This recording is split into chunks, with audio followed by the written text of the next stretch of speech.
11 તારીખે એક સોશિયલ મીડિયામાં રીલ વાયરલ થયેલ કે જેમાં રીલની અંદર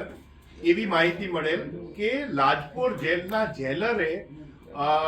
જે આરોપી છે એના પરિવારજનોને કોલ કરી અને એમની પાસેથી સુવિધાના નામે અને બ્લેકમેલિંગના નામે પૈસા માંગણી કરવામાં આવેલ અને એ વિડીયો ક્લિપ વાયરલ થયેલી। એ અનુસંધાને અડાજણ પોલીસ સ્ટેશનના અને સચિન પોલીસ સ્ટેશનમાં તારીખ 15/11 ના રોજ એક ગુનો દાખલ કરવામાં આવેલ। એ ગુનાના કામે જે નંબરથી કોલ કરવામાં આવેલો હતો એ કોલના આધારે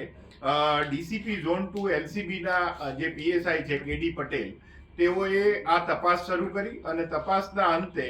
જ્યારે કોલ ડિટેલને મેળવ્યું ત્યારે એ વ્યક્તિ અમદાવાદના એક વ્યક્તિ સાથે સંપર્કમાં હોવાનું જાણવા મળે। એ આધારે તપાસ શરૂ કરી અને જે આ કોલ કરનાર છે એ રાજેશભાઈ ઉર્ફે રાજુ ઉર્ફે ચકો ઉર્ફે દત્તા નરેન્દ્રભાઈ ત્રિવેદી નામનો વ્યક્તિ કે જે જેલની અંદરથી જ્યારે કોઈ કાચા કામનો કેદી અંદર ગયો હોય ત્યારે એના પરિવારજનોને કોલ કરી પોતે જેલર છે એવી ઓળખ આપી અને જેલની અંદર એને ટિફિન પહોંચાડવું, સારા બેડની વ્યવસ્થા કરવી અથવા અન્ય કોઈ સુવિધા આપવી અને જો એવું ન આ લોકો એ બાને જો પૈસા ન આપે તો એને ધાક ધમકી આપવી કે તમારા જે રિલેટિવ છે કે જે કાચા કામના કેદી તરીકે જેલમાં આવેલા છે તેઓને ટોર્ચર કરવામાં આવશે, હેરાન કરવામાં આવશે એવી રીતના કોલ કરી અને ખોટી પોતાની જેલર તરીકેની ઓળખ ઊભી કરી અને જે